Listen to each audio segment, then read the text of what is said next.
Pierre Dagrin, bonjour. Bonjour William Naou. Cher confrère, vous êtes membre, votre cabinet qui est situé à Toulouse est membre du groupement EXCO, qui est connu, des groupements français importants.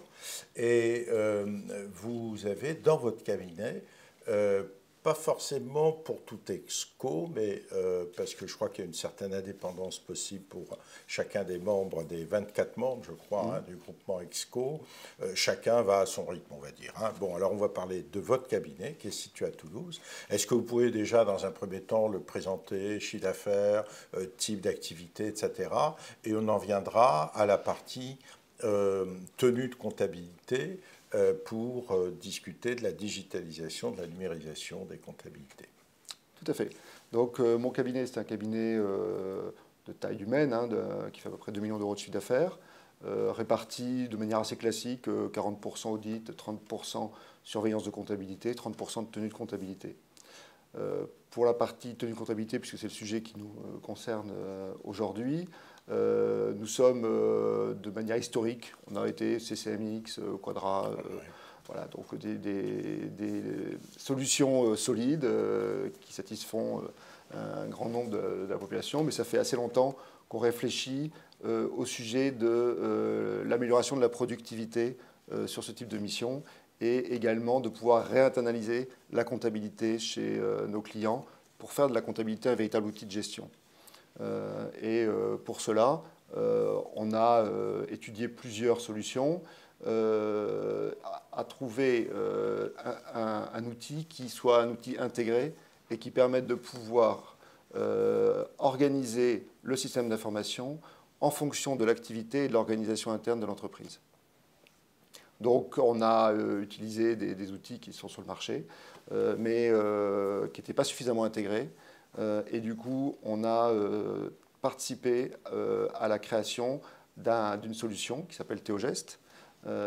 Et on a travaillé véritablement quasiment en open innovation, en partageant nos objectifs et en pilotant l'évolution de la solution avec les équipes de Théogest. Donc déjà pour nos équipes, ça a été très enrichissant. Et du coup, ça nous a permis de pouvoir arriver sur un outil qui satisfait nos besoins et qui est tout à fait performant et abouti. Ça signifie que ce système remplace ce qu'on voit sur le marché en matière de reconnaissance optique des factures, etc. Ou est-ce que vous conservez ce qui est sur le marché? Il y a différentes solutions, on ne va pas faire de pub, mais bon, il y en a pas mal. Que ce soit nos fournisseurs traditionnels, il y en a 2 peut-être, ou plus, et puis des opérateurs qui viennent sur le marché avec des solutions très spécifiques à la digitalisation. Alors, il faut voir ça par cycle. Très souvent, nos clients ont tenu leur comptabilité, mais ils avaient leur propre outil de facturation, par exemple. Ouais. Donc là, on avait véritablement des doubles tâches. Quasiment, nos collaborateurs ressaisissaient des factures émises par nos clients, où on récupérait des fichiers issus de leur système d'information. Avec un outil comme Théogest, on offre un outil de facturation. Donc c'est un véritable ERP avec un CRM, un outil de gestion des ventes qui permet de pouvoir intégrer directement les factures dans la comptabilité. Ensuite, pour tout ce qui est cycle achat, là, on utilise, comme vous le disiez, des outils digitaux qui sont des outils de sérisation qui permettent de gagner en productivité et d'intégrer directement les factures d'achat dans la comptabilité. D'accord. Et pour tout ce qui est bancaire, on utilise des outils performants de scrapping de comptes bancaires qui permet de pouvoir intégrer quotidiennement toutes les écritures de différents comptes bancaires. What do you mean by scrapping? Qu'est-ce que ça veut dire, scrapping? J'ai compris, merci. Scrapping de compte bancaire, c'est un petit robot qui, à l'aide des informations sur le compte, notamment le relevé de compte de la banque, voilà, et qui va directement, comme vous le faites vous, en consultant vos comptes bancaires et en regardant vos comptes bancaires, le petit robot, il fait la même chose. Il va récupérer les données du compte bancaire pour pouvoir les intégrer dans la comptabilité. Les matcher avec la facture d'achat ou de vente. Après, il y a un travail de lettrage. Il y a le lettrage, voilà. Ensuite, le robot ne fait pas ça. Non. Il importe déjà quotidiennement. Il commence à... Ouais. Donc, si vous comprenez bien l'ensemble de ces flux, un client, aujourd'hui, il a une comptabilité qui est à jour en permanence, quotidiennement. Très vite. Si en plus, il fait l'effort de faire son lettrage de compte de tiers, il a ses encours fournisseurs et clients à jour, donc il s'est réapproprié la comptabilité. Il n'y a plus que les stocks, selon les cas, stock Voilà. de prestations intellectuelles ou Tout à stock de marchandises. Tout à fait. Bon. Voilà. C'est la seule limite, c'est la gestion des stocks. Sinon, il peut connaître son bénéfice à la fin de mois, à chaque fois. Tout à fait. Tout à fait. Et alors, ces outils se déploient de manière maintenant très simple et on sent une avidité des entreprises à les utiliser. Aujourd'hui, les réseaux télécoms le permettent. Le taux d'équipement des entreprises le permet. Ouais. Le seul frein que l'on peut voir, c'est des freins humains. C'est est-ce qu'en interne, dans l'entreprise, il y a quelqu'un qui est disponible pour pouvoir affecter du temps à ce type de tâches. Alors généralement, c'est quelqu'un qui était à la facturation et qui peut en faire un peu plus parce qu'on offre des outils qui sont plus performants.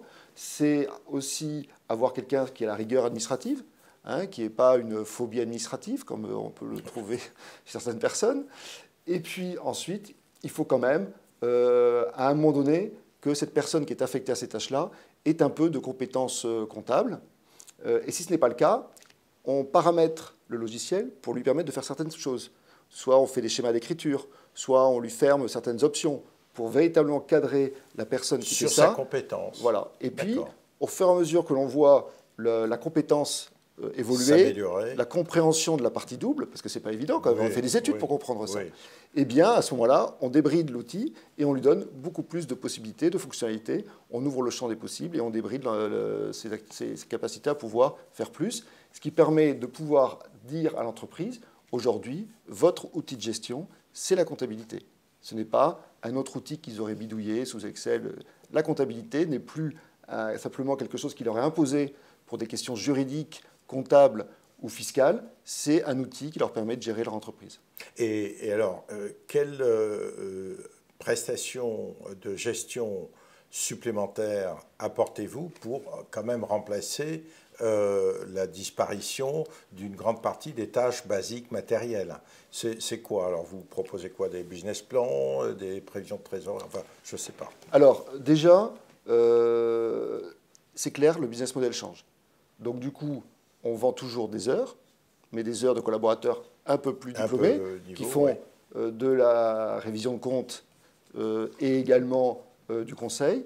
Mais également, on a des revenus numériques, puisqu'on vend de l'abonnement à nos outils. Donc ça, c'est une source de revenus complémentaire qui ne remplace pas aujourd'hui les heures que l'on vendait à faire de la tenue.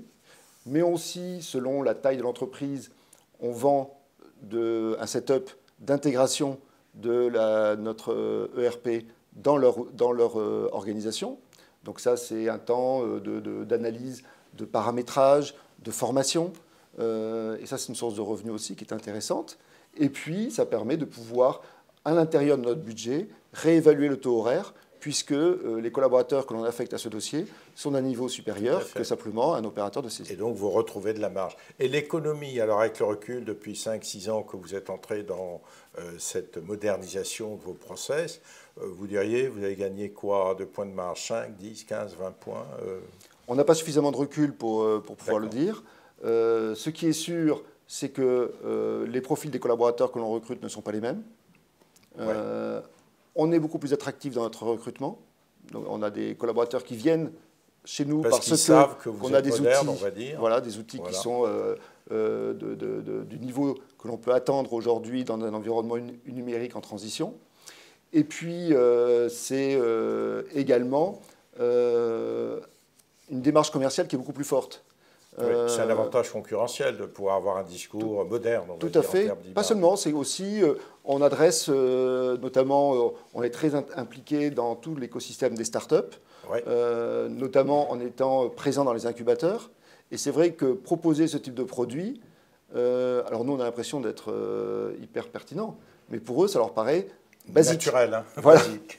Il faut se resituer par rapport à l'environnement dans lequel on est. C'est sûr. Et du coup, eh bien, pour une start-up qui a une proposition comptable un peu traditionnelle, c'est vrai que la nôtre est beaucoup plus détonnante. Plus attractive, voilà. Bien sûr. Donc on est vraiment dans une démarche de développement qui est pertinente pour le cabinet, qui est attractive pour les collaborateurs et qui nous permet d'avoir une clientèle qui est passionnante parce qu'on est face à des entrepreneurs qui veulent changer le monde. Donc, Oui.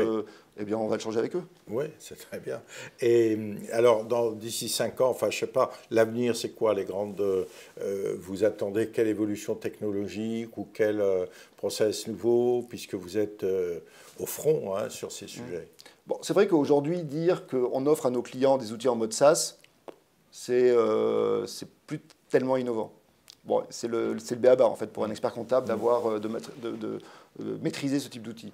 Aujourd'hui, les sujets que l'on traite, quand je dis aujourd'hui, c'est maintenant, c'est mettre sur nos plateformes des chatbots qui permettent de pouvoir automatiser, par exemple, la démarche commerciale, pour pouvoir automatiser une offre tarifaire, pour pouvoir automatiser la réponse à des questions simples. Je ne comprends pas bien. Ça veut dire quoi des chatbox qui... Donc, en fait, vous allez dans le monde virtuel, vous avez des systèmes un peu automatiques qui vont mettre en avant votre cabinet, ses méthodes, etc. Alors, c'est plus pour les personnes qui vont sur notre site et qui y sont venues grâce à l'attractivité qu'on peut avoir sur les réseaux sociaux, par exemple. Vous ne les lâchez pas. Donc, s'ils viennent, voilà, viennent, vous les captez, si j'ose dire, voilà, et vous chattez avec eux. Et le chatbot permet de pouvoir répondre de manière pertinente, comme un être humain, et de pouvoir répondre à leurs questions. Alors, il y a un sacré boulot au départ pour que le chatbot... C'est-à-dire que vous entrez toutes les occurrences probables de questions, d'angles d'attaque et tout. Il y en a peut-être, je ne sais pas, 100, 200, 300. Vous les introduisez dans la chatbox. Et puis, à partir des mots-clés du questionnement du client, enfin du visiteur, on va dire, la chatbox va donner une ou deux ou trois réponses qui, a priori, devraient satisfaire. Tout à fait. Et là, ce n'est pas une personne qui passe son temps de midi à minuit. Non, c'est vraiment la chatbox. Et bien sûr, on ne peut pas le faire nous-mêmes, parce que ça demande quand même une maîtrise de ce qu'est une chatbot et ce que le raisonnement, ce qui est l'attractivité. Donc, c'est des spécialistes de la chatbot qui nous aident à pouvoir rédiger. En fait, on s'entraide, c'est un travail collaboratif. Nous, on amène notre compétence, notre expérience, et eux, ils amènent également leurs compétences et l'expérience. Comment on fait, voilà. Tout à fait. Et ces boîtes spécialisées, c'est quoi? C'est des communicants sur Internet, en gros. Nous, on travaille avec une start-up qui est un spin-off d'Orange. Voilà, qui est spécialisé dans les chatbots, qui a travaillé avec des collectivités locales, qui a travaillé avec des grands groupes industriels. C'est une équipe de 10 personnes. Oui, alors dans 10 ans, dans 5 ans. Alors après, les prochaines étapes... Vous attendez de nouvelles révolutions? Ah oui, on est déjà, il y a tout ce qui est autour du big data, l'analyse des données. C'est vrai qu'un grand livre général d'une entreprise, c'est une base de données. Mais quand on accumule une centaine, un millier de grands livres, là, on arrive à avoir un big data. Et là-dessus, on peut pouvoir sortir des recommandations, des analyses de risque, alors, du benchmark. Il faut quand même, bien que ce soit dans le langage commun, le big data, c'est au fond, vous disiez un millier, l'accumulation d'informations dans certains domaines qui permettent, du fait de l'agrégation de ces informations, d'en sortir des lois statistiques, plus ou moins. C'est ça à peu près. Tout à fait. D'accord. Pouvoir analyser ces données et en sortir des raisonnements intelligents. Des raisonnements intelligents. Et ça, aujourd'hui, les processeurs le permettent. Donc, c'est vrai que la technologie permet de pouvoir utiliser et faire des analyses pertinentes de grand nombre de données. C'est un appui pour vous et vos équipes, mais ça ne va pas directement dans un courrier chez le client. C'est quand même analysé pour voir si c'est cohérent, si c'est exprimé de façon valable, etc. Oui, et puis ça peut rendre vivant une plateforme comptable. Bien sûr. Parce que quand il y a de l'analyse de données comptables, ça peut donner de l'information au quotidien sur l'évolution d'une activité, sur la pertinence d'investissement, sur la pertinence d'achat, sur la situation du BFR, avec des analyses de comparateurs par rapport à un secteur d'activité ou par rapport à l'historique. Voilà. Donc on a tout à fait la pertinence de l'utilisation de ces sujets. Ensuite, bien sûr, l'intelligence artificielle qui va venir nous aider, qui va permettre de pouvoir être beaucoup plus performant en termes de productivité. L'intelligence artificielle adossée... C'est quoi concrètement, par exemple, alors, dans notre domaine de comptable? L'intelligence artificielle, c'est pouvoir générer des actions en fonction de règles et d'algorithmes que l'on a intégrés dans nos systèmes. C'est par exemple tout simplement un schéma d'écriture par rapport à une opération qui est faite. D'accord. Voilà. Ensuite, on a aussi tout ce qui est autour de la blockchain qui va venir évoluer. On travaille là-dessus avec une start-up lyonnaise et notamment avec comment utiliser les smart contracts. Un smart contract, c'est un contrat intelligent numérique, comme par exemple une facture, comme un contrat de travail, comme un bulletin de paye. Comment ce smart contract va générer lui-même des actions. Alors la première action à laquelle on pense, c'est une écriture comptable, mais ça peut être également la déclaration de la TVA, ça peut être également générer son règlement, ça peut générer des actions qui sont des flux numériques sur lesquels bien, ça va être des flux comptables, des flux financiers, des flux de trésorerie. Donc ça aussi, c'est des sujets qui vont vous faire gagner du temps, et si on ne les maîtrise pas, eh bien, on va passer à côté d'évolutions technologiques. Vous avez une clientèle dans la sphère des startups. Est-ce que c'est uniquement des clients et qui ont l'appétit de la modernité, et même pas seulement l'appétit, qui sont eux complètement dans la modernité, qui sont demandeurs ou qui acceptent ou qui peuvent être attirés par un cabinet comme le vôtre et qui sont eux très numérisés, très modernisés, ou est-ce que la brasserie qui est de père en fils entre les mains de la même famille, comment faire que ces types de clients, ces profils de clients plus traditionnels, ça n'a rien de péjoratif hein, dans mon esprit, mais est-ce que vous avez sûrement vécu ça avec des clients qui ne sont pas des startups? Est-ce que c'est plus difficile? Est-ce qu'il faut leur expliquer plus longtemps? Est-ce qu'il faut leur donner du temps, etc.? Comment ça se passe? Non, je pense que si on regarde un peu la typologie des entreprises que nous accompagnons avec ce type d'outils, on a la moitié qui sont des startups, l'autre moitié qui sont des activités traditionnelles. Et ça évolue à peu près pareil, oui. Peu ou prou. C'est-à-dire qu'en fait, c'est vrai qu'on a commencé le déploiement sur les nouveaux clients qui étaient plutôt des startups, et puis petit à petit, on fait évoluer notre outil sur notre clientèle traditionnelle. Et en fait, ce n'est pas une question de start-up ou pas start-up, c'est une question plutôt de génération et d'état d'esprit. D'état d'esprit, voilà. C'est ça. Et pour revenir à la brasserie, alors c'est vrai que dans notre activité, on n'a quasiment pas d'activité de commerçants ou de café, hôtel, restaurant, mais l'avènement des nouvelles caisses électroniques, c'est une richesse d'informations à intégrer avec un outil comme Théogest, mais c'est passionnant.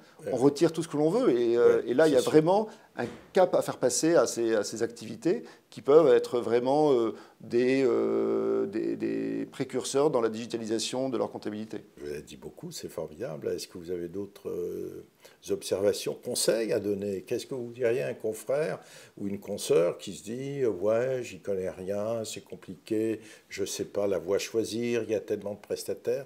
Quel conseil vous donneriez? Je pense que le conseil, c'est peut-être se mettre en perspective, savoir ce que l'on veut faire de son cabinet dans les 5 prochaines années. C'est ce qui est important. Si on ne se pose pas cette question, ce n'est pas la peine de s'embêter. Il suffit de continuer à faire ce que l'on fait. Et puis, voilà, les choses ne vont pas changer ou révolutionner. Pas dans les 5 ans qui viennent. Voilà. Mais, bon, dans 20 mais je ans, pense qu'un cabinet qui a une stratégie, qui veut mettre en place une stratégie, une dynamique, autant pour ses associés que pour ses collaborateurs, il faut aller à fond dans le numérique. C'est là où peut-être pour un confrère comme moi, âgé, ancien, qui n'est pas très compétent, qui ne connaît pas tous les codes, mais qui est quand même conscient de l'intérêt stratégique de rentrer là-dedans, c'est de recruter un jeune, moins jeune, mais enfin bon, c'est une image, qui soit expert comptable ou pas, ça dépend, mais qui soit complètement axé dans ses méthodes modernes, dans ses processus modernes, et qui soit capable d'être celui qui va donner un élan nouveau au cabinet. C'est ça, en fait. Le numérique et investir dans le numérique, c'est se mettre en prospective sur l'évolution du métier, sur l'évolution de la comptabilité, sur l'évolution de l'organisation des entreprises, parce que on accompagne nos clients sur ces sujets-là en leur disant on est dans une phase de transition numérique. Avez-vous réfléchi à l'évolution de votre activité? Avez-vous pensé à l'évolution de votre organisation? Nous, on le fait et nous, on peut vous accompagner. Donc non seulement on est force de proposition pour améliorer leur gestion avec des outils innovants, mais également on peut participer à leur réflexion stratégique.